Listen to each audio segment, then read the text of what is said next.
Hello everyone. Today we are starting with the topic of arrhythmia. Now, what do you mean by arrhythmia?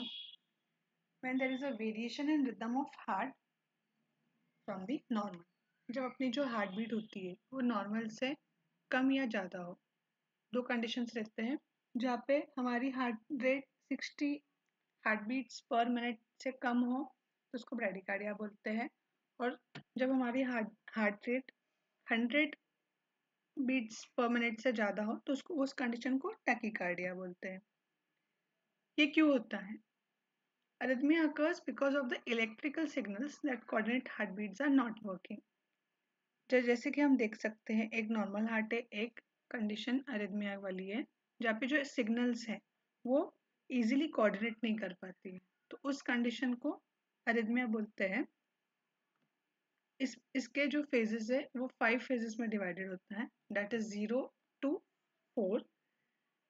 In phase 0 it is rapid depolarization. ये क्यों होता है? Because जो हमारे sodium channels रहते हैं वो फास्ट ओपन होते हैं, जिसकी वजह से क्या होता है, rapid influx of sodium cells के अंदर जाता है. Next phase is rapid repolarization due to stoppage of inward flow of sodium. Sodium का इनवर्ड बंद हो गया और पोटेशियम और जो क्लोराइड है वो क्या हो गया, आउटफ्लो होना शुरू हो गया. इस कंडीशन पे जो पेसमेकर पोटेंशियल बोला जाता है. Next is phase 2, that is plateau phase.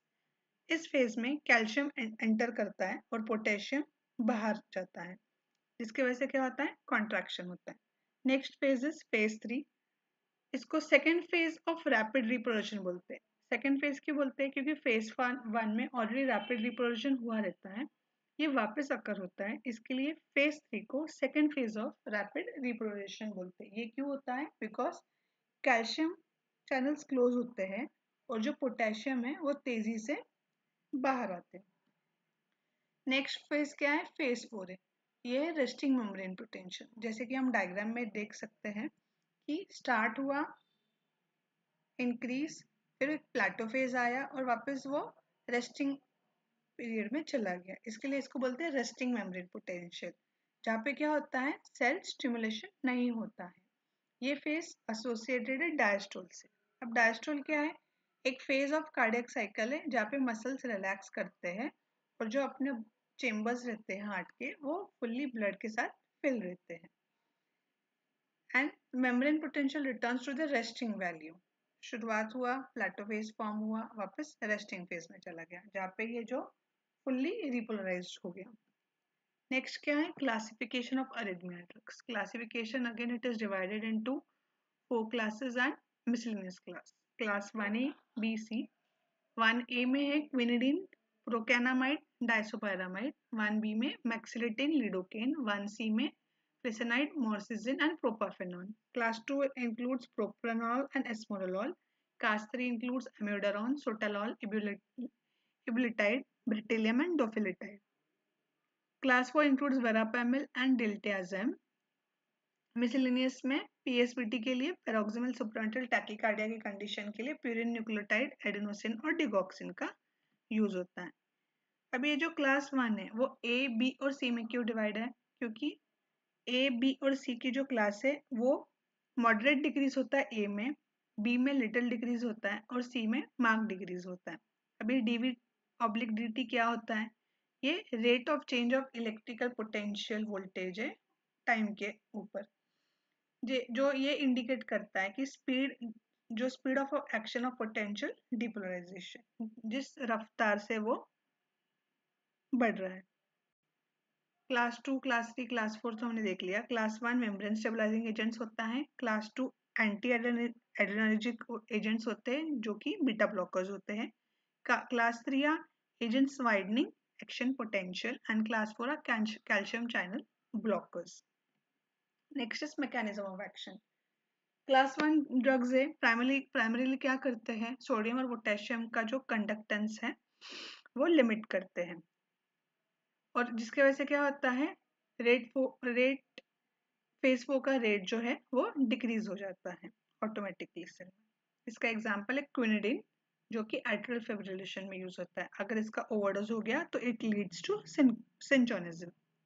Class 2, what does class 2 drugs do? These drugs block the beta 1 and beta 2 adrenoceptor present on nodal cells and decrease the slope of phase 4 depolarization, जैसे कि हमने diagram में देखा. Class 3 क्या करते हैं? Block करते हैं माइक्रोडल पोटेशियम चैनल को, जिसके वजह से क्या होता है? Prolongation of repolarization of phase 3, जिसकी वजह से क्या होता है? एक्शन पोटेंशियल वाइड होता है एंड इफेक्टिव रिफ्लेक्टरी पीरियड है वो इंक्रीज होता है. नेक्स्ट क्या है? क्लास 4. क्लास 4 में क्या होता है? कैल्शियम का जो इन्फ्लक्स है वो रिस्ट्रिक्ट हो जाता है. किसके वजह से होता है? Blocking voltage sensitive L type calcium channel. इसका चॉइस ऑफ ड्रग क्या है? वर्पामिल.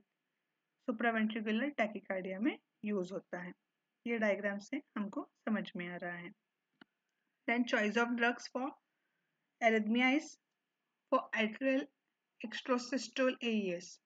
अगर अक्यूट थेरेपी रहेगी तो नो ड्रग ऑफ चॉइस है. क्रोनिक थेरेपी में भी अल्टरनेटिव में डिसोपारामाइड यूज किया जाता है, प्रोप्रानोल यूज किया जाता है. अगर पीएसवीडी की कंडीशन होगी अक्यूट थेरेपी में एडेनोसिन, अल्टरनेटिव में 3 ऑप्शन है हमारे पास, एस्मोलॉल, डिल्टियाज़ाम, वर्पामिल. क्रोनिक में अगेन डिगॉक्सिन, वर्पामिल, प्रोप्रानोल और अल्टरनेटिव में propafenone. Same for atrial flutter, cardioversion और एस्मोलॉल अगर फर्स्ट चॉइस में अक्यूट थेरेपी में, और अल्टरनेटिव में overdrive pacing वरापामिल.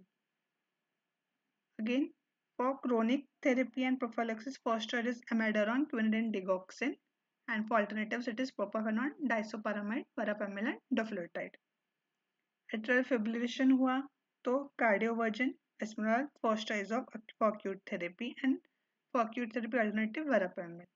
And for first choice for chronic therapy is amiodarone, quinidine, digoxin, and alternative is disoparamide, propafenone, verapamil, dofetilide.